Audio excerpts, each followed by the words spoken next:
Bismillahirrahmanirrahim. Assalamualaikum warahmatullahi wabarakatuh. Alhamdulillahilladzi anzala sakinata fi qulubil mu'minin. Asyhadu an la ilaha illallah wahdahu la syarika lah. Wa asyhadu anna Muhammadan abduhu wa rasuluhu la nabiyya ba'dahu. Allahumma shalli wa sallim ala sayyidina wa maulana Muhammadin wa ala alihi wa sahbihi ajma'in. Amma ba'd. Qala Allah ta'ala fil Qur'anil Karim, a'udzu billahi minasy syaithanir rajim. Bismillahirrahmanirrahim. Yarfa'illahu alladhina amanu minkum walladhina utul 'ilma darajat. Wa qala Rasulullah sallallahu alaihi wasallam, man tariqan yaltamisu fihi 'ilman sahalallahu tariqan ilal jannah. Sadaqallahul adzim wa sadaqa nabiyul karim wa nahnu 'ala dzalika minasy syahidin wa syakirin walhamdulillahi rabbil alamin. Bapak-bapak hadirin jemaah sholat subuh yang sama-sama mudah-mudahan senantiasa ada dalam lindungan Allah Subhanahu wa taala. Puji dan syukur mari sama-sama kita senantiasa panjatkan kehadirat Allah Subhanahu wa taala atas limpahan karunia nikmat yang Allah berikan pada kesempatan pagi yang penuh keberkahan ini. Atas izin dan karunia yang sekian banyak, alhamdulillah kita bisa hadir di masjid yang sama-sama kita cintai dalam rangka untuk mengikuti kegiatan ta'lim subuh yang diawali dengan sholat subuh berjamaah. Mudah-mudahan ibadah awal yang kita lakukan ini mudah-mudahan senantiasa berkenan diterima oleh Allah Subhanahu wa taala.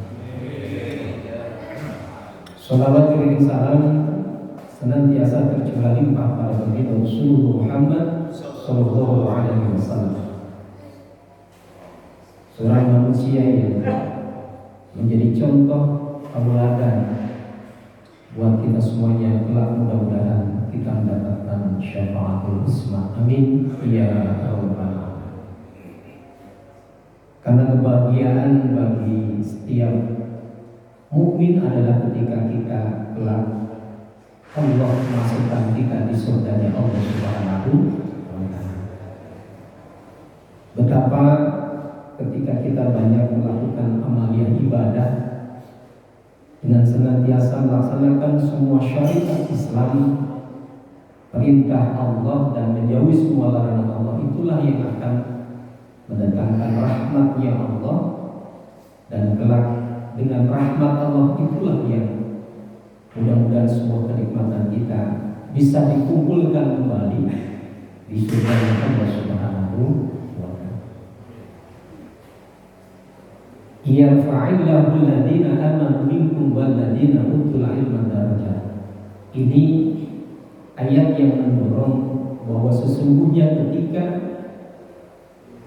kita mempunyai ilmu, oleh Allah akan dijamin akan dinaikkan derajatnya. Oleh karenanya ini merupakan menjadi sebuah bagian kita, ikhtiar kita, ya, ikhtiar kita untuk menjadi orang-orang yang Allah naikkan derajat, menjadi ikhtiar kita menjadi orang-orang yang senantiasa mendatangkan rahmat-Nya Allah. Sementara dalam sebuah hadis, man salaka tariqan yaltamisu fihi ilman syahallallahu tariqan ilal jannah. Siapa yang melangkahkan kakinya dari rumah dengan niat karena Allah untuk menuntut ilmunya Allah, ini juga merupakan bagian kita, ikhtiar kita. Mudah-mudahan Allah mudahkan kelak pun dengan menuntut ilmu Allah masukkan surga. Jadi banyak jalan ikhtiar untuk mendapatkan surganya Allah Subhanahu wa taala. Satu di antara sekian banyak adalah kita menuntut ilmunya Allah. Amin ya rabbal alamin. Bapak sekalian yang dirahmati Allah, hari ini kita sudah masuk di 10 pertama di bulan Rabiul Awal. Bulan dilahirkannya baginda Rasulullah Muhammad sallallahu alaihi wasallam. Banyak akhlak perilaku Rasulullah sallallahu alaihi wasallam yang patut untuk kita ikuti, yang patut kita teladani. Satu di antaranya adalah bagaimana ketika kita melihat, kita ikuti, kita baca kisah cinta Rasulullah sallallahu alaihi wasallam dengan Siti Khadijah. Pada saat itu Rasulullah sallallahu alaihi wasallam ikut bekerja dengan Siti Khadijah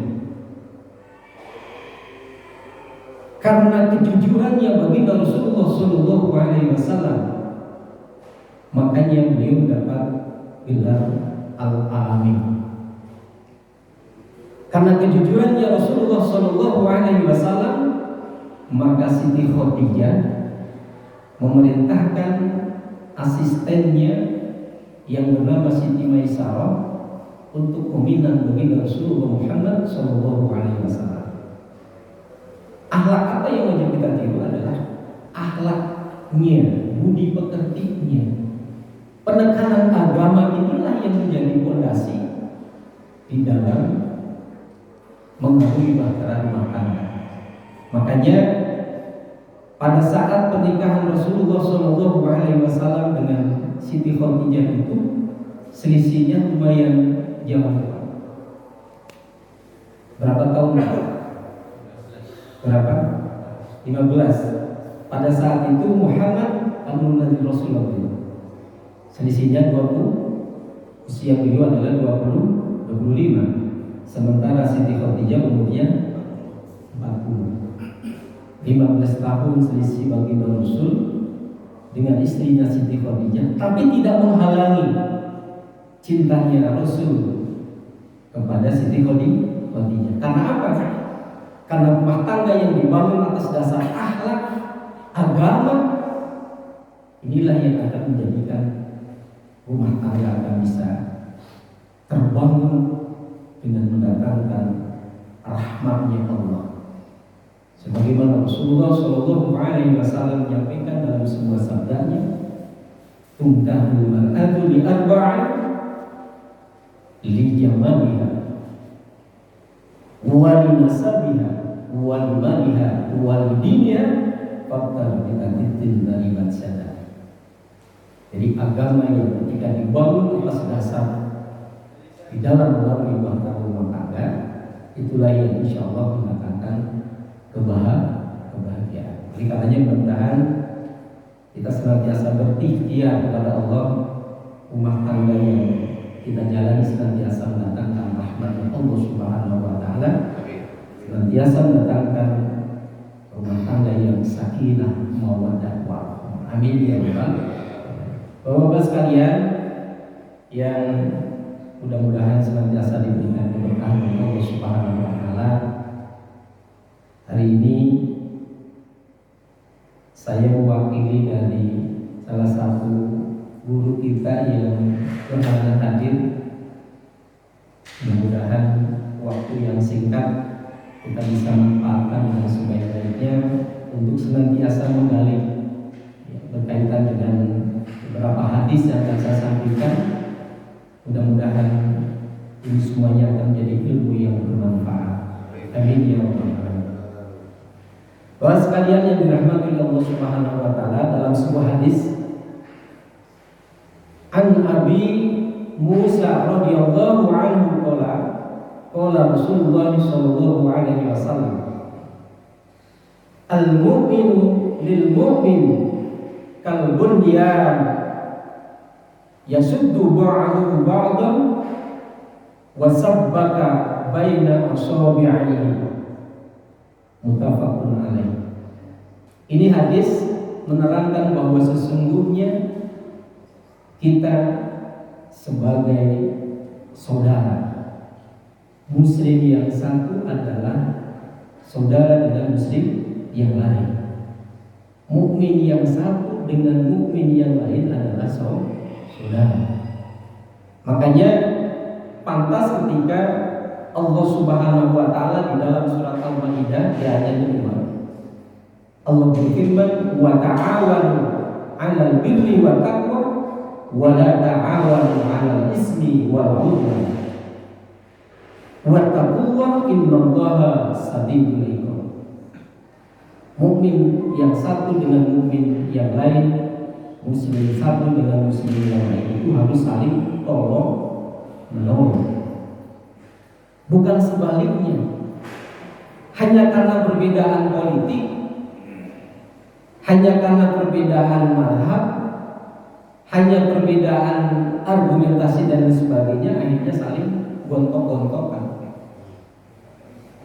saling menjelekkan satu sama lain, merasa bahwa dirinya paling benar, merasa bahwa dirinya yang masuk surga. Padahal hak yang bisa memasukkan surga seorang muslim adalah Allah Subhanahu.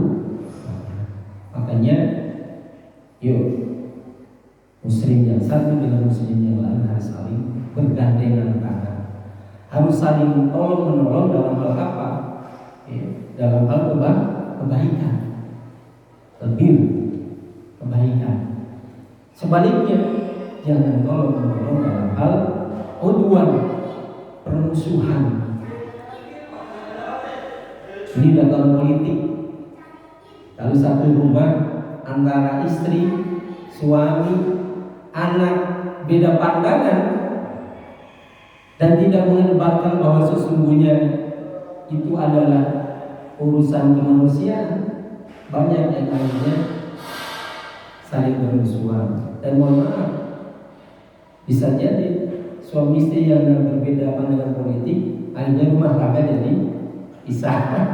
Lalu bilang. Oleh karenanya bahwa sekalian yang dirahmati Allah, di dalam hadis ini menjelaskan al-mu'min kal bunyan, bahwa orang mukmin dengan orang itu adalah bagaikan satu bangunan. Ini masjid terdiri dari elemen komponen. Tidak disebut masjid ketika ada pasir saja. Tidak disebut bangunan rumah ketika hanya ada fondasi saja. Tapi dinamakan sebuah bangunan masjid karena ada beberapa komponen. Demikian halnya di sini mengisyaratkan bahwa mukmin satu dengan mukmin lain adalah bagaikan satu bangunan. Di situ ada pasir, di situ ada batako, di situ ada besi, ada semen dan lain sebagainya. Yashuddu ba'duhu ba'dan, satu bagian dengan yang lain itu saling mengokohkan. Batu kalau sudah diplester, besi kalau sudah diberdirikan, saling mengokohkan. Akhirnya jadilah sebuah bangunan yang kokoh. Demikian halnya kita, mukmin dengan mukmin yang lain harus saling mengokohkan satu sama lain, saling memberikan support, dukungan. Terlebih misalnya ada di antara saudara kita yang memang perlu bantuan, kepedulian dan lain sebagainya, itu adalah merupakan bagian tanggung jawab kita terhadap saudara kita yang membutuhkan. Wasabbaka baina asabi'ihi, Rasulullah itu sambil memperagakan dengan menyusulkan jari jemarinya. Gini. Jadi Rasulullah menyatakan dalam sebuah hadis itu, mukmin dengan mukmin yang lain itu saudara. Satu dengan yang lain harus saling mengokohkan, harus saling menguatkan satu sama lain. Ada saudara kita misalnya terpuruk, bukan berarti kita harus menjauh, tapi dekat. apa yang menjadi keluhannya dan sebagainya. Hadirin sekalian yang dirahmati oleh Allah Subhanahu wa taala, di hadis yang lain dari Umar radhiyallahu anna Rasulullah sallallahu alaihi wasallam, al-muslimu akhul muslim la yudlimuhu wa la yuslimuhu. Muslim yang satu dengan muslim yang lain adalah bersaudara. Oleh karenanya tidak boleh saling yudlimuhu, saling mendolimi. Dan di dalam sebuah komunitas misalnya, sebuah tempat kita bekerja misalnya, hanya karena kepentingan sesaat ingin menduduki sebuah jabatan, akhirnya satu sama lain bagaimana cara menjatuhkan rekan kita dan sebagainya. Ini suatu perbuatan yang oleh agama jelas sangat dilarang. Dilarang untuk saling mendolimi, kemudian wala yuslimu, dan saling mendiamkan, tidak bertegur sapa. Tetangga sama tetangga nggak tegur sapa, jelas muslim. Yang tidak muslim pun kita harus senantiasa menjaga ukhuwah, apalagi muslim dengan muslim. Tetangga kanan, tetangga kiri, tetangga depan, tetangga belakang. Kan seringkali ada satu kejadian musibah, siapa yang minta kita bantu? Bantuan yang kita minta apa dari saudara yang jauh? Tidak. Jenderal saudara jauh di Kebumen nggak mungkin ya. Pasti tahari dulu. Yang dimintai pertolongan bantuan pertama ketika kita ada musibah dan lain sebagainya, pasti tetangga terdekat. Kanan kiri depan belakang. Satu RT, satu RW. Nah, makanya harus kita senantiasa jaga ukhuwah kita sesama muslim. Kemudian, man kana fi hajati akhihi ka'annallaha fi hajati.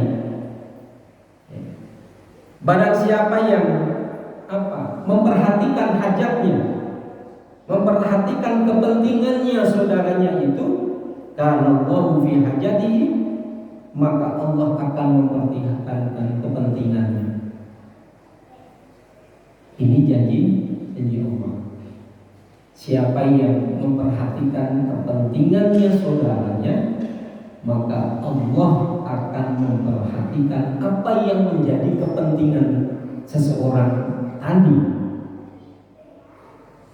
Wa man farraja an muslimin kurbatan farajallahu anhu biha kurbatan min karabati yaumil qiyamah. Dan barang siapa yang melampangkan, memberikan kelonggaran, apa yang menjadi kesulitan saudaranya, melapangkannya, maka pada hari kiamat Allah pun akan memberikan kelapangan dari sekian banyak kesulitan yang dia dapatkan. Wah, ini luar biasa. Misalnya tidak saja dalam bentuk materi misalnya. Nanti kita akan lihat di hadis yang lain bahwa sesungguhnya berupa nasihat pun itu sudah menjadi bagian seseorang muslim memperhatikan dengan muslim yang lain. Hanya butuh pikiran, bukan dalam bentuk materi. Terlebih ketika misalnya bicara dalam hal materi, hanya dalam sumbangsi pikiran saja, bentuk tenaga saja, itu sudah menjadi bagian apa yang didapat muslim terhadap muslim yang lain. Faman satara musliman satarahu Allahu yaumal qiyamah.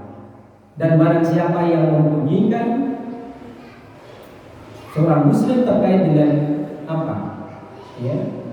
rahasianya, maka Allah pun akan merahasiakan apa yang menjadi aibnya nanti di yaumil qiyamah.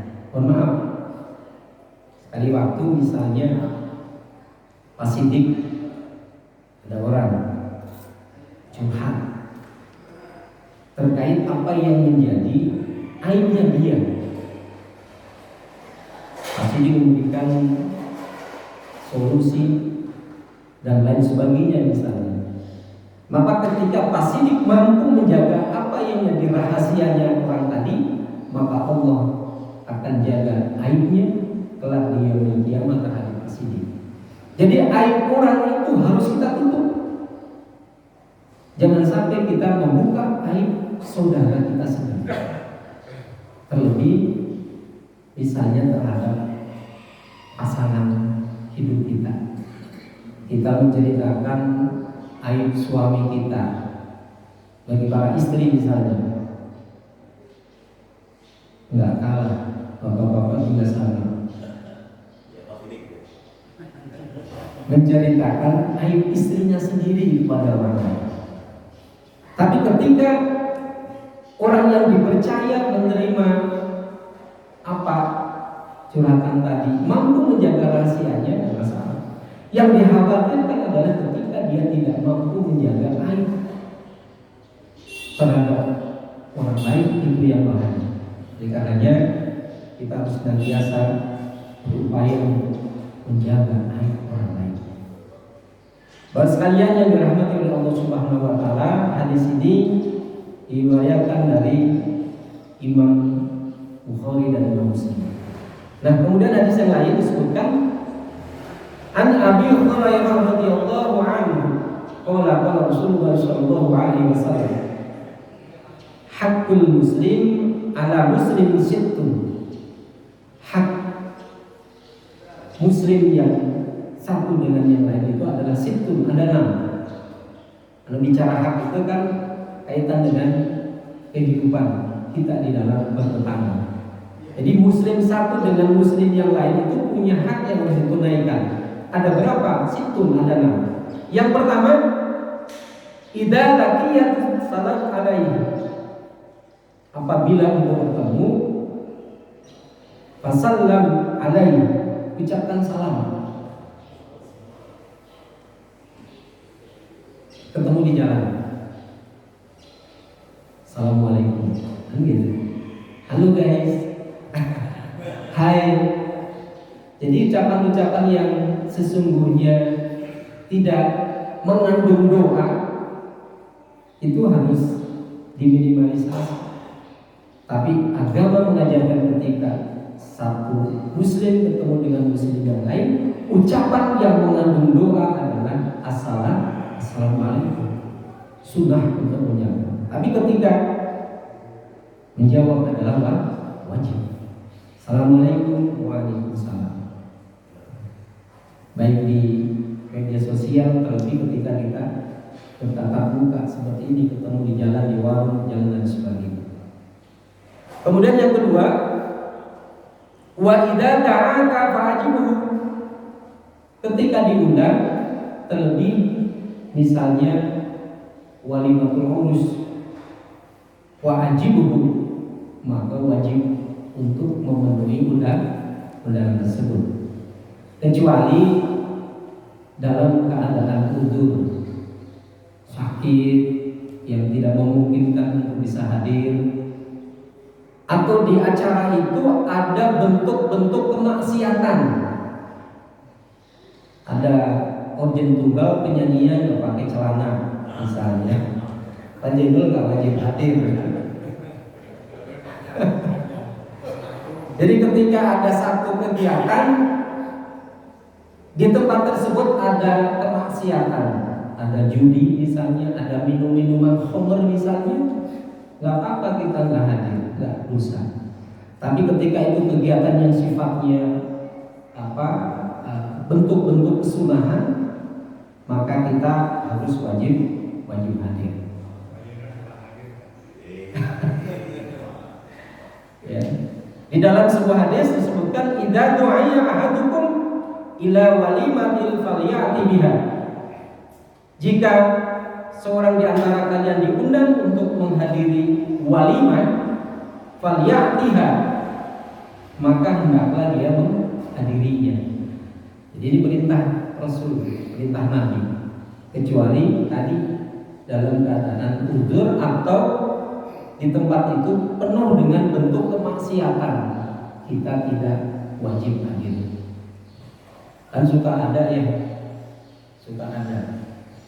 walimah yang seringkali penyanyinya kebablasan gitu kan, sehingga tidak melihat lagi bahwa yang di depannya ternyata ada anak-anak yang harus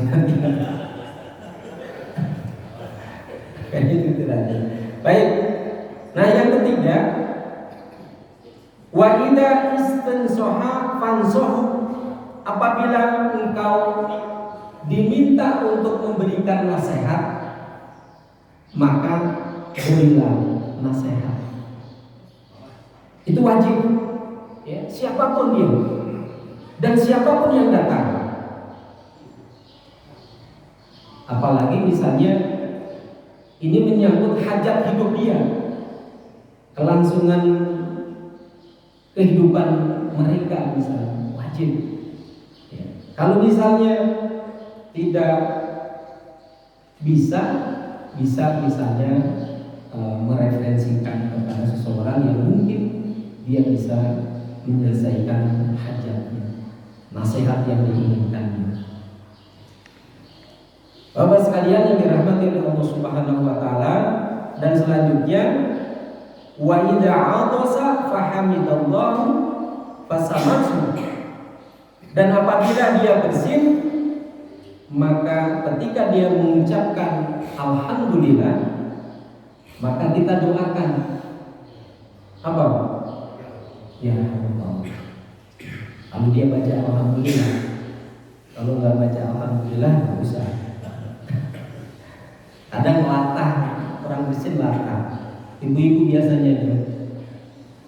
Tidak saja pada saat bersin, bahkan pada saat ngobrol saja kadang ada seseorang yang hobinya latah. Apalagi ketika dia bersin, diberikan satu kenikmatan, bisa bersin, mengucapkan alhamdulillah, maka kita yang ada di situ mengucapkan ya alhamdulillah. Baik, selanjut wa idza marida fa'udhu, apabila saudara kita, tetangga kita, sesama muslim sedang marido, sedang kurang sehat, sedang sakit, maka fa'udhu, apa? Jenguk, hibur dia, tapi jangan ditakut-takuti. Ini dulu sakit begini mah umurnya nggak panjang. Jadi hibur dia. Ketika kita hadir menyinggung saudara kita yang lagi sakit, hibur, kuatkan dia. Pak, yakin insya Allah Allah sembuhkan. Pak, semangat. Kan gitu. Jangan sampai nakut-nakuti lah, penyakit gini mah biasanya di 2-3 hari mati, Pak. Ini kalau kita dengan saudara kita sakit, maka karena ini menjadi bagian hak yang harus kita tunaikan.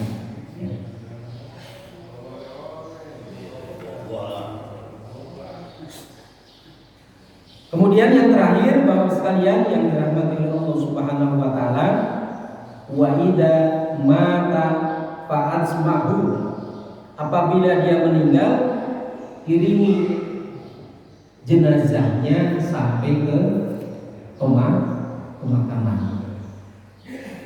Ya.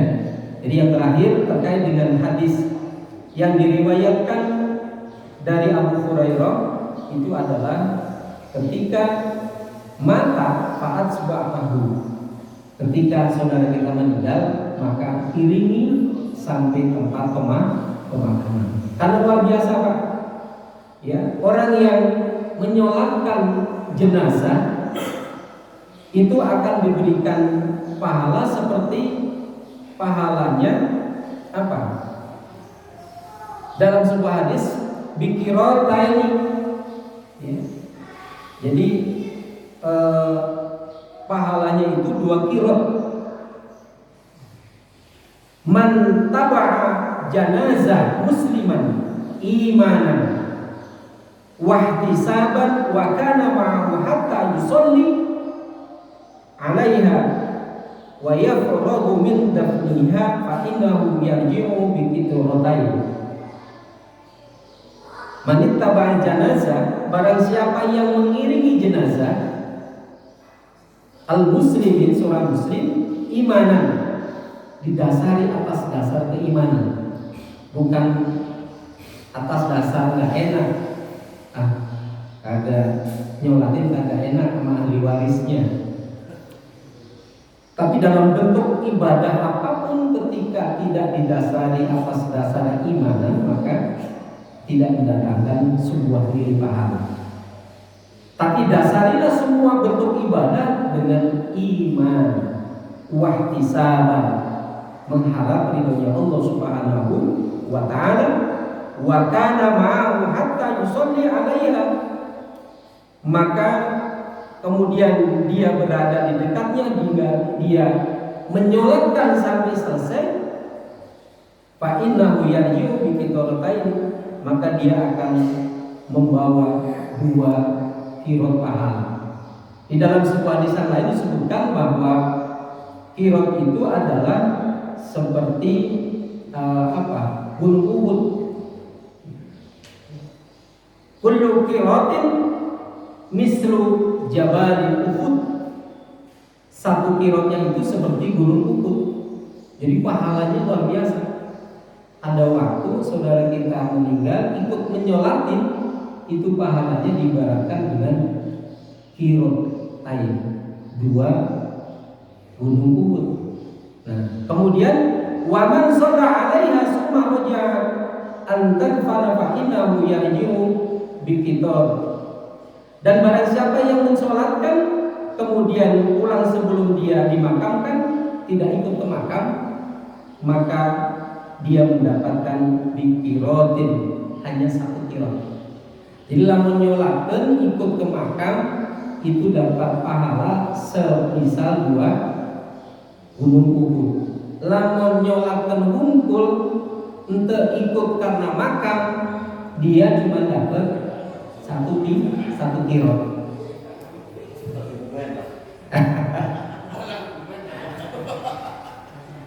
Jadi pahalanya lebih besar ketika dia ikut hadir di pemakaman, kalau memang dia tidak ada hajat yang lain. Tapi kalau ada hajat yang lain, maka dengan menyolatkan saja, maka sudah lebih dari cukup haknya seorang muslim yang dipenuhi terhadap muslim yang lain. Baik, itu barangkali Bapak-Bapak sekalian yang bisa saya sampaikan terkait dengan beberapa hadis yang sesungguhnya ini merupakan sesuatu yang wajib kita tunaikan karena terkait dengan hak muslim terhadap muslim yang lain. Barangkali itu yang saya sampaikan sekali lagi. Kita akhiri sama-sama dengan membaca hamdalah. Alhamdulillahirabbil alamin. Mohon maaf atas segala kekurangan. Alhamdulillah wabillahi hidayah. Assalamualaikum warahmatullahi wabarakatuh.